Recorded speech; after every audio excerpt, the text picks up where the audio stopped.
50, 60, or 100 years. So we're looking at everything, and that takes a lot of work. And kudos to not just the committee, but to the board and to Megan. It's really been a fun year. Now, here. Okay. So I think I'm really up here to present the slate of officers for the 2023-2024 year. And our slate of officers, luckily I brought up my notes with me. For President, Ellen Shaughnessy. Vice President, Chuck Dickerson. Secretary, Colleen Lafdar. And Treasurer, Helen Beth Vilchek. Can I ask you all to just stand so everybody can see you? And thank you. Thank you very much. Great. So that is our officers for the new year. And then I have this all written down. I'm glad. It's because we made fun of virtual meetings, is why the technology is coming on us. Okay. So what we do need to vote on are the incoming board members, and all of them are returning board members. So we have Antonia Griffo, Colleen Lavdar, Steve Jensen, Helen Beth Vilchek, Jerry Seifert, and Andrea Zaya. Coming off of our board is Julia Bryan, and we will miss her. We really will miss her. But we do need to take a vote on the incoming board members. So I will turn this back to Ellen. Thank you, Colleen. Helen Beth, I move we nominate those people to be trustees. Okay, motion by Helen Beth. Do I have a second? Alan, thank you. Helen Beth. Do we approve? All in favor. Aye. Any opposed? All right, the motion carries. Thank you. Okay, next in our program, I would like to thank the chair of our Budget and Finance Committee and our Board of Trustees Treasurer, Helen Beth Vilchek. She's going to give us an update on our financial situation. Take it away, Helen.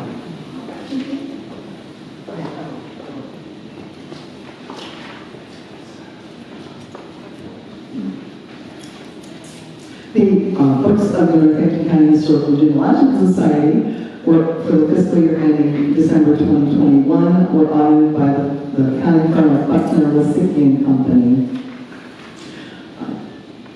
Everyone in the booklet that was at your table on your seat, there are simplified balance sheets and income statements in there that reflects this action.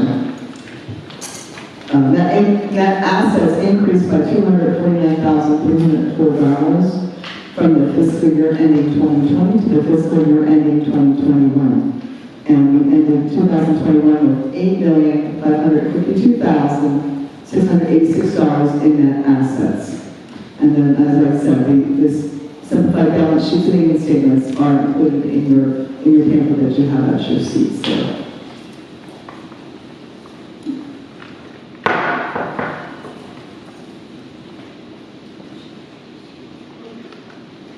P.S. We commend the staff for being good guardians with the Society's monies. Thank you, Helen Beth. I would now like to introduce our Executive Director, Ms. Megan Van Raventine.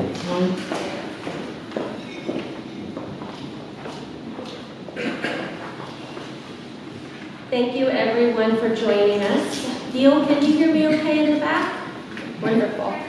Well, thank you everyone so much for joining us. It is absolutely hard to believe that we have not been together in person in 4 years. So thank you for joining us. It is wild to think it's been that long. First off, before I dive into the staff reports, I would like to extend some thank yous. So please bear with me because there's a good page and a half here. First off, thank you to our Board of Trustees. I'm not brown-nosing when I say we have the best Board of Trustees in the entire Lehigh Valley. I am, aren't I? Not only are they generous with their time, energy, and support, but they are phenomenal leaders in our community, and they are truly a warm safety net for our team as we try new things and expand our boundaries within the community. Alan, Antonia, Colleen, Ellen, Helen, Beth, I think I call you all at least once a week. So thank you so much for all your support. You were so generous with your time. Thank you to our volunteers. Did you know that in an average week, we receive help from at least 10 volunteers? From the museum store, to our library, to our docents, to our interns. Where's Emma? There's Emma. And of course, program support. We truly could not accomplish all we do without our volunteers, so thank you. If you didn't see it on your way in the room, this is a special celebration that we had last summer, believe it or not. This is an effort to celebrate our fantastic volunteers' work. We did create an award in 2019. It's called the L. Anderson Dobb Community Leader Award. And that was in honor of when Andy Dobb retired from our board as president. So in summer of 2022, we presented Dr. Linda Heindel with the L. Anderson Dobb Community Leader Award. So congratulations again, Linda.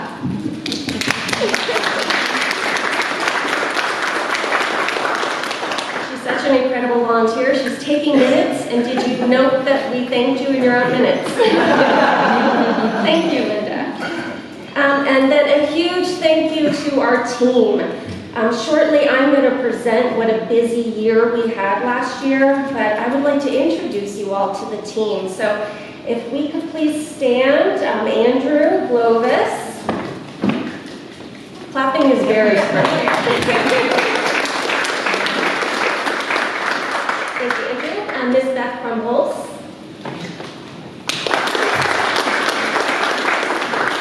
Sarah White is not in the room because she's still working, isn't she? I think she is. So Sarah White, you met her when you first walked in the door. Thank you. David Nonamaker.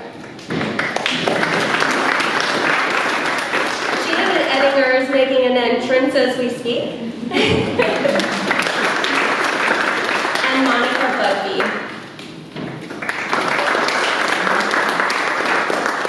We are missing a few people from our custodial maintenance team. Ben and Todd are not here today, and we are missing our beloved walking tour guides and our museum educators. But thank you. This is the NCHGS team. So you have your report books, and we are going to move through the various departments so I can share some highlights. Again, it is very difficult to wrap up a year in just a few moments. But it is my pleasure to share with you what our team accomplished last year in 2022. We can all say it was full steam ahead. Our gas pedals were down, and frankly, they're still down, but we are working very, very hard. We felt that 2022 was the first real year out of the pandemic for us. We assessed what our mission-based departments needed, and we certainly looked at the revenue-generating areas, fundraising, tours, field trips, the museum store, and more, what we were doing and what needed increased resources in these areas. That was one of our main priorities. In my department, which we call the executive department, my work in 2022 was mainly split in 4 areas: staffing, board support, America 250, which I'll talk about shortly, and Passport to History. In 2022, I was very sorry when Brad Davis, our curator of collections and exhibitions, moved back to Michigan, It was also very bittersweet when longtime team member Taylor Garrison accepted a full scholarship to the prestigious College of William and Mary to obtain her master's and her PhD. We miss her very much, but we're so proud of her. And we were very pleased to welcome new members to the team, Jamie, Beth, and Monica. And happy to announce Monica stayed on the team. She is now our curator of collections. My work on 2026, or America 250, also known as the anniversary of the adoption of the Declaration of Independence, or America's 250th birthday, continued. As most of you know, we began work on this in 2019 before the pandemic. We are planning to commemorate this important anniversary through engaging exhibitions in Schring Gallery and at the 1753 Bachman Public House. Our goal for both exhibitions are to present unheard or underreported stories from our community. We are currently working to develop these exhibitions, but also to secure funding for them as well. And we are also working to fund an LV lab, the creation of a lab here at Sigel Museum to offer digitization services to the Passport to History group. Oh, there's Sarah. To date, we have asks out or in the works for close to $3 million in funding for America 250. My work on Passport to History continued. Passport to History, if you're not familiar with it, is a committee founded by NCHGS's former president, David Vilcek, more than a decade ago. It was revitalized in 2018. The group consists of over 60 partners, museums, historic sites, archives, libraries, and more. We are in 9 counties and 2 states. I serve as the chair of the group. We meet monthly to discuss immediate matters and plan for joint grants, programs, and our annual event, an entire month of free programming, which will take place in July of this year. The group also employs a marketing consultant to manage the website, which is lvhistory.org, and 5 social media channels. And as Ellen mentioned, my work also focused on supporting our new board president and officers. As she mentioned, we are working to update policies, procedures, reporting. That feels like sometimes they've been in place since 1906. So thank you very, very much. And as Ellen also mentioned, we are working on forming new committees. So if you are not volunteering with us and would like to, please see one of our board members. So moving on to the Jane S. Moyer Library and Archives, we are incredibly grateful to an anonymous donor who stepped forward to support the funding of many projects here at NCHGS. But mostly, we are especially grateful for a desperate need, which was staffing. And that's how we were able to hire Monica as a registrar for the library and archives. Monica quickly got her head under that tent. She's still smiling, so that's good. In our annual report book, you will see her report page. There's so many projects, I didn't even try to do them justice. But she did this with the support of our incredible volunteers and our loyal interns. One of the fascinating discoveries Monica made actually resulted in a virtual program. As Monica worked to process and catalog books in the library, she discovered a real concern about the Victorian era practice of using toxic chemicals in book bindings. If you'd like to learn more about that, please head over to our YouTube page. That virtual program is posted, and we are very excited to partner with Winter Tours Conservation Department on that program. And the archives, of course, continues to be very, very busy. Did you know that every Wednesday morning, and I'm looking at him, morning through lunchtime, Phil and Bob report to Sigel Museum very dutifully and catalog boxes in our collection. Thank you, Phil. So curatorial. As you can imagine, closing another Americans exhibition was very, very sad for us. We deeply enjoyed working with the Petrucci Family Foundation's collection of African American art to explore American patriotism and identity as it relates to the Black American experience. But thank you to everyone who joined us in late 2022 for the opening of Easton Nights at the Sigel Museum. It has been a joy to get to know Peter Wydeen. We are honored, and I hope you enjoyed them, to hang over 70 of his evening urban landscape photography in Schring Gallery. And we are extremely grateful to the County of Northampton for funds received to create an exciting new space coming to the 3rd floor of Sigel Museum. If you have time today, you can take the stairs or the elevator to the 3rd floor. What you will see is the beginning of a project that Mike Newman over here is helping us with. I see you, Mike. This is a space that we're creating for visible collection storage. So hopefully in your next visit to Sigel Museum, you will see shelves lined with our ceramics collection, our pewter, our glassware. Currently those pieces are in deep collection storage, but soon enough it will be visible to our public guests who come to Sigel Museum to visit us for our regular open hours. Community engagement. There's Sarah in the back. As you can see from the annual report, Sarah had an extremely busy year. Sarah does a brilliant job at what I call checking the temperature of the community. She has an incredible knack for truly listening to what people want in terms of tours and museum programs. She is also, she doesn't have food in her mouth, extremely aware of pop culture. So when she decided to ramp up the Erie Easton walking tour as a response to Gen Z and millennials' desire for true crime content, I was not surprised. What I was surprised by was her generating almost $10,000 in income based off of $12 tickets. Her tours were sold out most nights. She generated thousands of guests walking the streets of downtown Easton, shopping in boutiques and eating at area restaurants. And as a friendly reminder for the room, her tours are always free for members. And spoiler alert, I hope she doesn't kill me. She is currently working on a prohibition tour. All right, thumbs up. This will be a nice deep dive into our bawdy little town of speakeasies, brothels, and other illegal activities in the 1920s. So please stay tuned for details when she's ready to launch that tour. Finally, outreach and events. Jamie, I see her back there. Jamie accepted the challenge of joining the staff and increasing revenue through rentals by diving right in.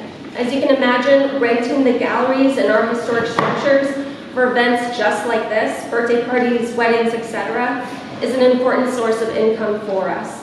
She worked incredibly hard to outreach to the community to broadcast our rental opportunities. Her hard work is right on track to secure the most rentals we have ever had this calendar year. I'm also extremely pleased to share that while it is projected that most museums would take about 5 years to reach pre-pandemic guest numbers, it only took us 1 year. We are already at and exceeding pre-pandemic guest numbers. Education, Miss Beth. So another department that came roaring back after the pandemic is the education department. Thanks to the leadership of Beth, we hired 5 new museum educators. The team hosted almost 400 students through the formal field trip program and engaged with close to 2,000 more through pop-ups at Easton's Farmers Market, Heritage Day, our traveling trunk program, workshops, to-go kits, and other youth programs. We also continue to support Judy and Cops and Kids of Easton, an incredible literacy program which has a base here on the 2nd floor of Sigel. Please take a moment to duck your head into the Discovery Room, which is on the other side of this wall, a space that encourages children and those young at heart to play, explore, and discover history and art in a hands-on environment. And Development Department, David back there. Throughout the year, David continued with his good work of applying for and managing various private, local, state, and federal grants. We also proudly hosted the Lehigh Valley Wine Auction and Gala with our closest friends, the Children's Home of Easton. The 2-part event is our largest fundraiser of the year. We were thrilled to have Robert Mondavi Jr. fly in to host our gala at Sappan Valley Country Club. And we were over the moon when Mayor Canto approved our respectful request to close the 300 block of Northampton Street right outside of Sigel to host our auction outside under the stars for over 300 guests. So of course I'll use this moment and give you a commercial. Please save the date of April 22nd. It's coming up soon. Eduardo Chadwick from Chile is coming to host our gala this year. And we're saving the date, thanks to Mayor Pinto, of September 9th for our next auction event here on Northampton Street. So thank you for listening to me share some highlights from our year. Our team, board included, is always eager for feedback. In fact, you'll get a survey today from me asking how you felt about this event. So please don't hesitate to contact us with your thoughts. We are always an open door. And without further ado, it's my pleasure to hand off to our Director of Operations, Andrew Globus.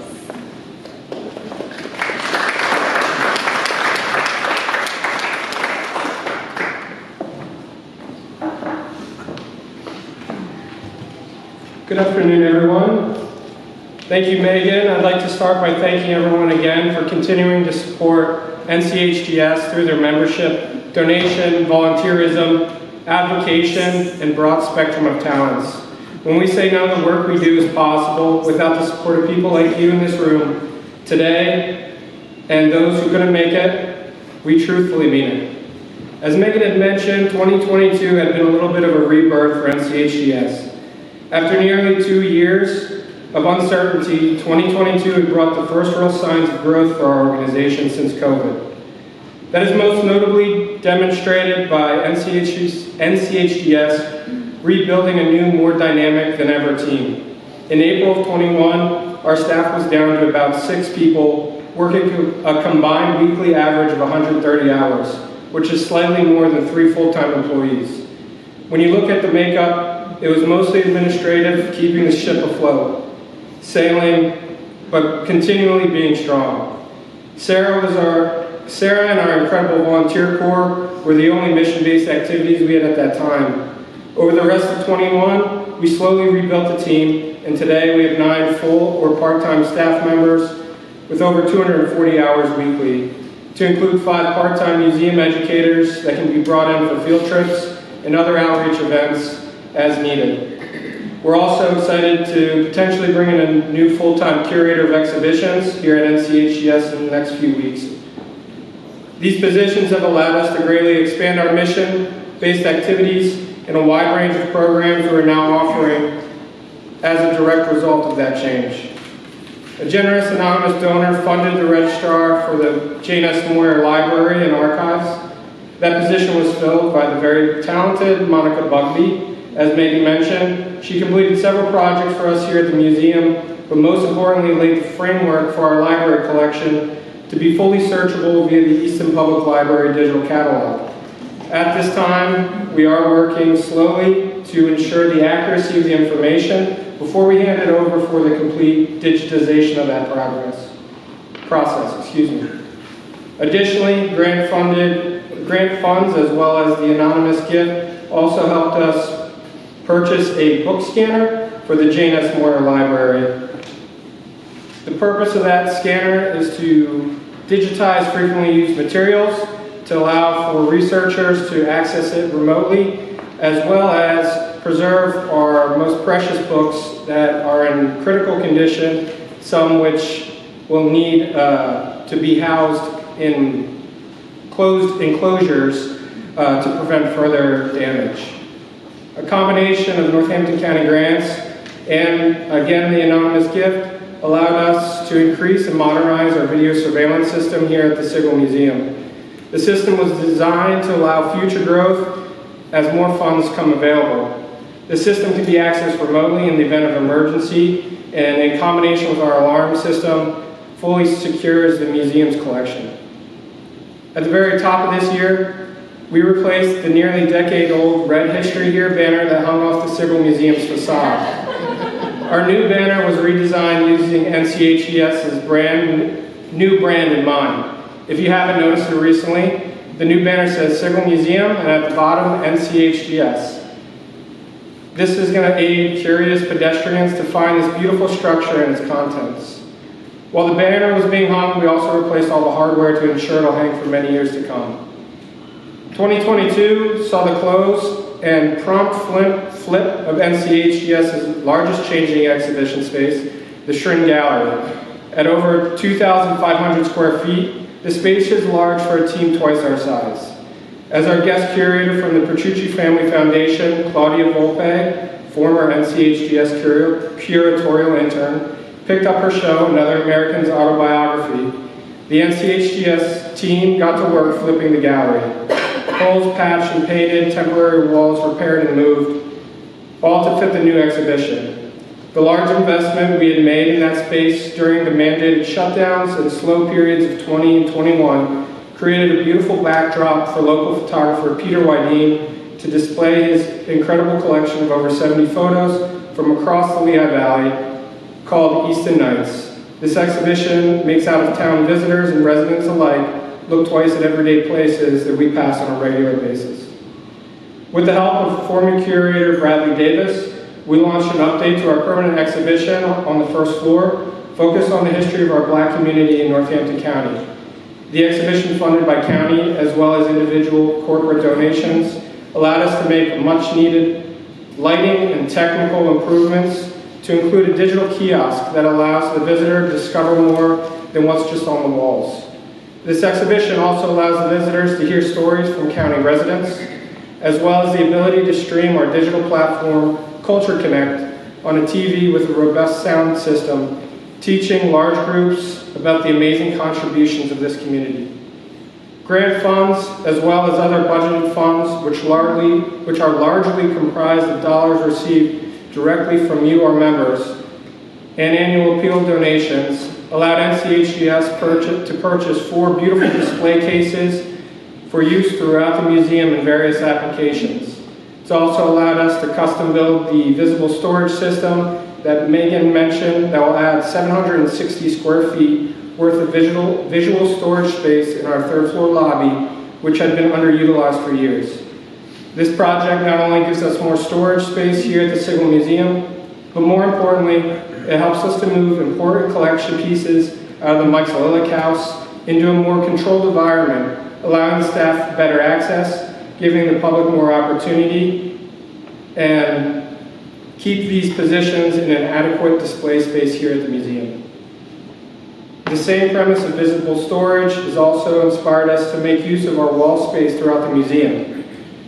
We've initiated a project to hang many of our framed pieces here at the museum that will eventually give our guests even more to see while here at the museum or online through our digital platform.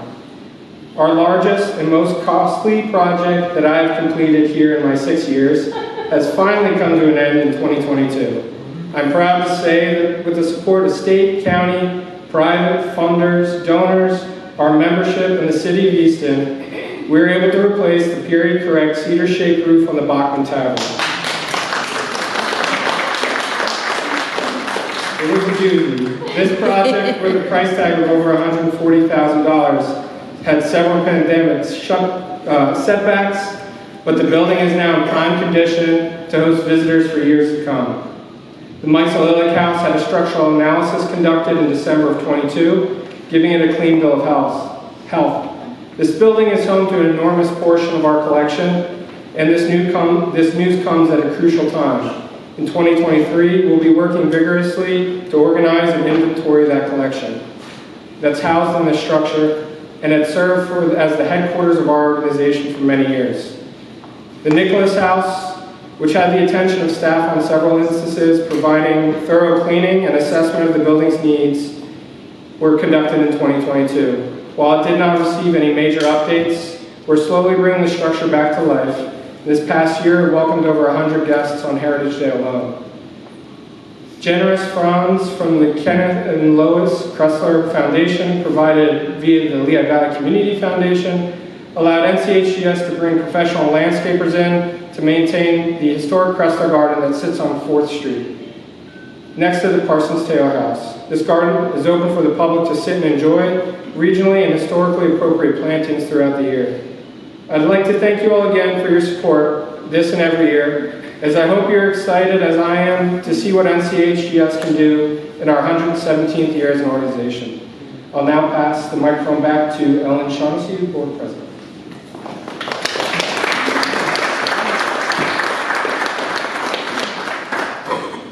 Thank you so much, Andrew, for everything you do, and it's a lot. I also wanted to just give a shout out and an enormous thank you to Jessica Idris, who is the project event manager for our largest fundraisers, the wine gala and the auction. Amazing, amazing. And unfortunately, I don't see Andy Daub in our audience. As you heard, you are welcome to rent these spaces for events, weddings, meetings, birthdays, and as luck would have it, today is Andy Daub's birthday. So Mrs. Globus made some delicious homemade cupcakes, and I was going to adjourn with us singing a verse of Happy Birthday, but we can do it in spirit, I guess. Thank you all for coming, and I guess that's, oh, where's my pen?